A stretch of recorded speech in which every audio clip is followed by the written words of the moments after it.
1931 metai ypač įsimintini Lietuvos-Lenkijos istorijai. Tais metais įvyko vienas iš svarbiausių 20 amžiaus istorinių atradimų. Po tų metų pavasario potvynio, nukentėjusioje nuo vandens Vilniaus katedroje, buvo surasta karalių kripta, kurioje oficialiais duomenimis neišplėšti per karus nuo 17 amžiaus vidurio ilsėjusi Lietuvos didžiųjų kunigaikščių Lenkijos karalių Aleksandro Jogailaičio bei abiejų Žygimanto Augusto žmonų Barboros Radvilaitės bei Elžbietos Habsburgaitės, o neoficialiais duomenimis taip pat ir Vytauto Didžiojo ir jo pirmosios žmonos Onos palaikai. Karalių palaikus su insignijomis atrado du katedros gelbėjimo komiteto nariai Kazimieras Vilkus ir Jonas Pekša.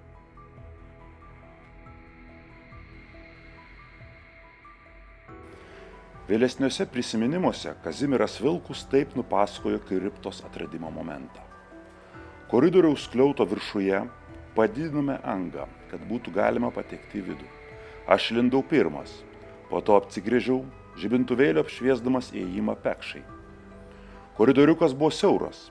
Eidamas priekyje, apšviečiau grindis ir atsidūrėme nedidelėje, apie 3 metrų ilgio ir 4 metrų pločio kriptoje. Prieš mūsų akis atsiskleidė neįprastas vaizdas. Priešais įėjimą, dumble ir griuvinose, žibintuvėlio šviesoje pastebėjome kažkokį daiktą. Prisiartinęs prie jo kreipiausi į Pekšą.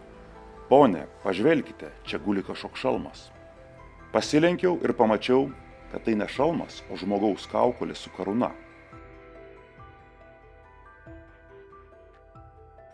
Pasukę šviesą į dešinę, kriptos kampe ant išsikišusio akmens gulėjo karūna. Sujaudintas nekasdienio įvykio šiek tiek prislopintų balsų šūktelėjau. Karūna! Tokio netikėto atradimo buvom smarkiai sukrėsti. Slinkdami palei sieną, kurioje buvo anga, neidami gilyn į kriptą prisartinome prie karūnos. Apšvietėme ją žibintuvėliu iš arti. Ji gulėjo ant pomirtinės lentelės. Ant jos aukso grandinėlė. Mano kolega paėmė rankas grandinėlę, pakėlęs apžiūrėjo ir atsargiai padėjo atgal. Apsigręžėme išeiti. Dar kartą apžvelgėme į kriptos vidų. Priešais angą iš dalies panirusi dugną po plytų ir kalkių nuolaužomis gulėjo kaukolė su karūna. Šalia buvo išmėtyti pajuodę kaulai. Toliau dešinę ant tašų pelenų spalvos perlūžęs luitas, kurio išvaizda priminė karstą. Gale prie sienos vėl kaukolė be karūnos, o šalia krūvelė kaulų neišmėtytų, o tartum žmogaus rankomis sudėtų į vieną vietą. Visa tai gulėjo dumble po plytų ir kaulų nuolaužomis. Karstų nebuvo, tik supūvusių lentų ir tašų fragmentai, ant kurių kažkada buvo padėti karstai. Ant kriptos sienų, apie 35 cm aukštyje, buvo matyti pajuodusių nuosėdų. Tai pakilusio vandens pėdsakai. Pasukome išėjimo link. Atsitokėję nuo pirmo įspūdžio, išėjome iš kriptos, angą pridengėme plokšte. Buvo pirmadienis, 1931 metų rugsėjo 21 diena, 8:45 ryto. Karališkos insignijos rastos prie palaikų padėjo identifikuoti palaidotus valdovus. Ant pietinės kriptos sienos iškišulio gulėjo sidabrinė auksuota karūna ir auksinė grandinėlė su medalionu. Šie daiktai buvo sudėti ant sidabrinės lentelės, kurioje lotyniškas užrašas skelbė: Čia ilsisi Elžbieta, Romos, Čekijos ir Vengrijos karaliaus Ferdinando duktė, imperatoriaus Karolio V anūkė, Lenkijos karaliaus ir Lietuvos didžiojo kunigaikščio Žygimanto Augusto brangi žmona, garsi dorybėmis apdovanota didelėmis kūno ir sielos vertybėmis, mirė be įpėdinių, po sunkios ligos, visiems labai liūdint ir Vilniui gedint, savo gyvenimo 18 metais ir viešpatavimo 3, o taip pat 1545 viešpatės metais, birželio 15 dieną. Paaiškėjo, jog tai Lenkijos karalienės Lietuvos didžiosios kunigaikštienės Elzbietos Habsburgaitės pirmosios Žygimanto Augusto žmonos pomirtinės insignijos. Kairėje, greta Elžbietos Habsburgaitės palaikų, gulėjo oda apmuštas karstas, o ant jo puošnus tekstilinis kryžius, kurio centre pritvirtinta sidabrinė lentelė su lotynišku įrašu. Karalienė Barbora, kuri po šiuo antkapiu palaidota, buvo karaliaus Augusto antroji žmona. Daugeliui daug gero padarė, pikto niekam. Niekas negali pasakyti, jog buvo jos įžeistas. Mirė neįmetėjusi, baigdama 30 metų. Likimui lėmus guolis antrą kartą tuščias. Mirė jauna, bet jeigu ji būtų ir senyva, Augustas sakytų, kad mirė per anksti. Vainikuota 1550 metų gruodžio 7 dieną. Mirė 1551 metų gegužės 8 dieną.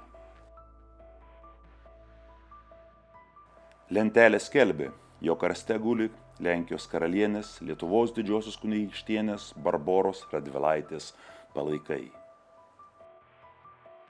Arčiau šiaurinės kriptos sienos, per metrą nutolę nuo Barboros Radvilaitės karsto, gulėjo Lenkijos karaliaus Lietuvos didžiojo kunigaikščio Aleksandro Jogailaičio palaikai. Ant kaukolės vis dar laikėsi apnykusi sidabrinė auksuota karališka karūna. Neradus prie valdovo palaikų lentelės, būtent pagal šią karūną buvo identifikuoti karaliaus palaikai.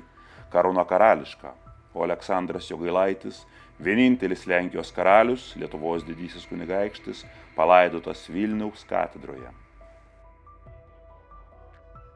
Karalių palaikų identifikavimu užsiėmė Vilniaus vaivadijos konservatorius Stanislovas Lorencas, perskaitęs lotyniškų lentelių užrašus.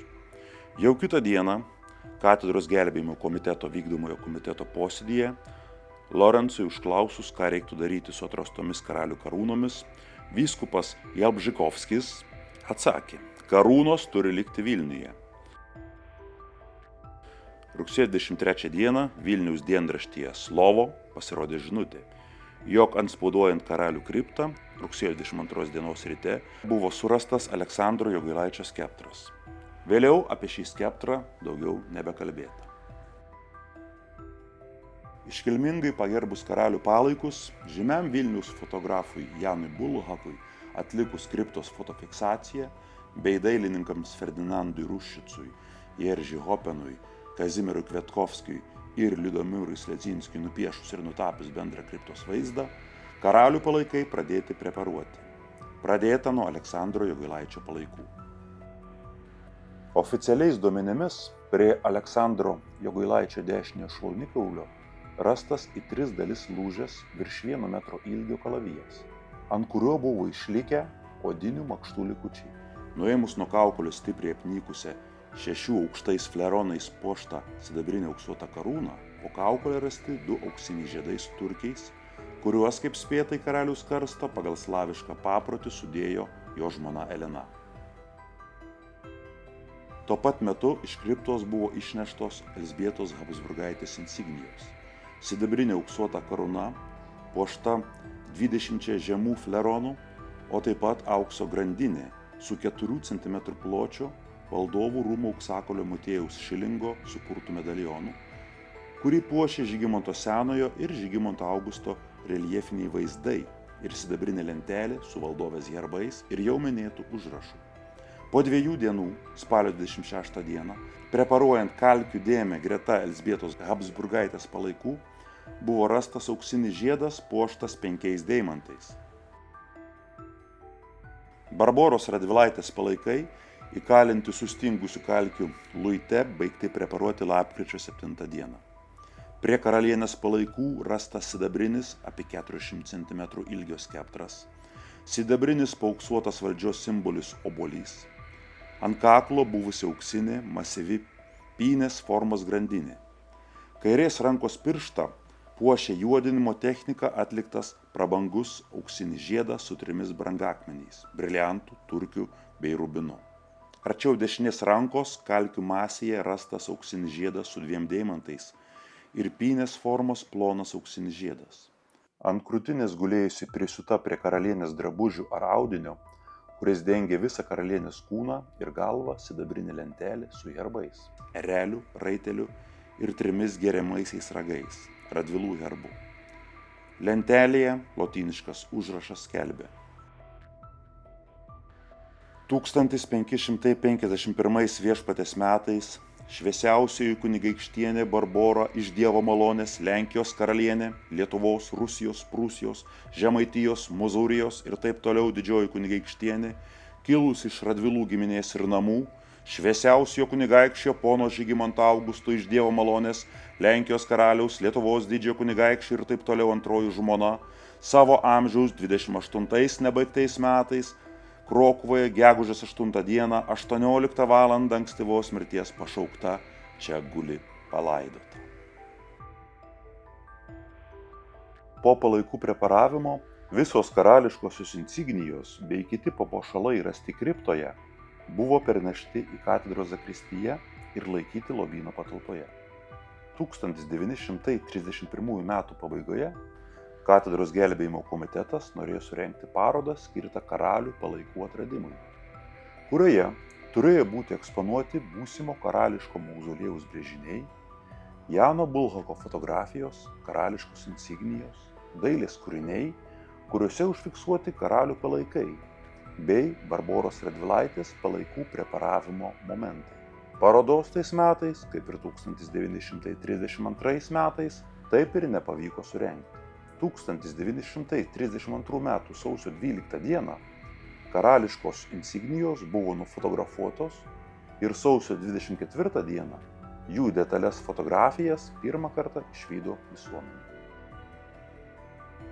1933 m. sausio 18 d. iš Varšuvos į Vilnių atvyko restauratorė Marija Bulhakovina, kuri kartu su kanaunininku Cichonskiu ir vaivadijos konservatoriumi daktaru Lorencu apsėmė konservuoti tekstilinį aukso gijomis suvinėtą kryžių, dengusi Barboros Radvilaitės karstą. Restauratorė pažadėjo darbą pradėti ir atlikti balandžio mėnesį. 1933 m. rugpjūčio 31 d. Lenkijos karalių ir Lietuvos didžiųjų kunigaikščių palaikai buvo perkelti į provizorinius karstus ir dar kartą pagerbti senojoje karalių, dabartinėje Valavičių koplyčioje įrengtame provizorinėme mauzoliejuje. Ant valdovų karstų gulėjo pagamintos kriptoje atrastų insignijų, karūnų ir kalavijo kopijos. Šios karūnų kopijos sovietmečiu paauksuotos ir dabar puošia valdovų karstus karališkame mauzoliejuje. Tuo tarpu konservuotos ir restauruotos visos karalių kriptoje atrastos insignijos bei kitos valdovų palaikus puošusios vertybės eksponuotos katedros zakristijos pirmajame aukšte, specialiai tam sukurtose vitrinose. Zakristijos antrajame aukšte iki 1939 m. rudens laikytas Vilniaus katedros lobynas. 1939 m. rugsėjo 1 d.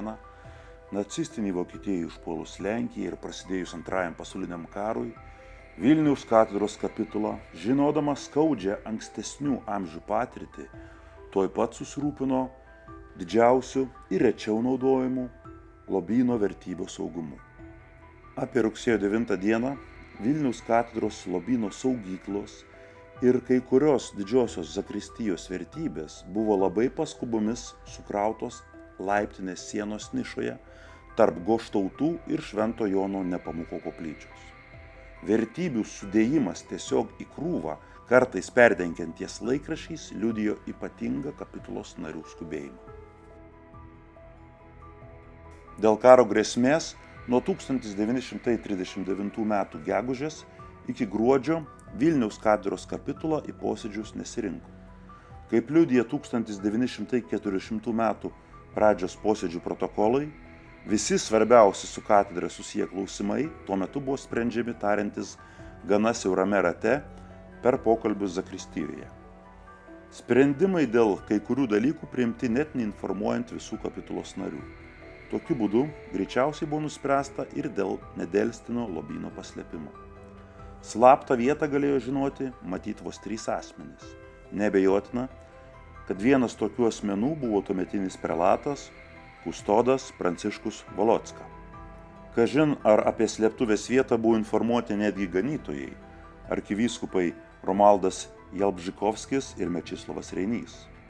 Nors katedros lobynas buvo slepiamas pirmiausia nuo vokiečių, tačiau greičiausiai buvo įtariama, jog ir Sovietų sąjunga, o gal ir Lietuva neliks konflikto nuošalyje. Būgštavimai netruko pasitvirtinti, nes jau rugsėjo 18 dieną Vilnius buvo užimtas Raudonosios armijos dalinių, teigė Vydas Dolinskas ir Romaldas Budrys. O kaip buvo su karalių insignijomis? Ar jos taip pat buvo slėptos? Maceikos duomenimis, visos 1931 metais atrastos didžiųjų kunigaikščių bei karalių insignijos dar Antro pasaulinio karo metais buvo saugomos Vilniaus katedros zakristijoje. Tačiau karui baigiantis arba tuoj pat po karo, kylant Vilniaus katedros uždarimo grėsmei, dauguma brangiausių valdovų insignijų buvo saugiai paslėpta ir iki šiol nežinoma jų saugojimo vieta. Manoma, jog jos nėra išvežtos iš Lietuvos. Insignijomis galėjo pasirūpinti tuometinis Vilniaus arkivyskupijos administratorius ir kapitulos prelatas, prepozitas, arkivyskupas Mečislovas Reinys. Jis netrukus buvo areštuotas ir nužudytas Vladimiro lageryje. Taigi, anot Maceikos, visos karališkos insignijos neišgrobstytos Antro pasaulinio karo metu, išskyrus Aleksandro Jogulaičio kalaviją, buvo paslėptos. Bet ar tikrai buvo taip?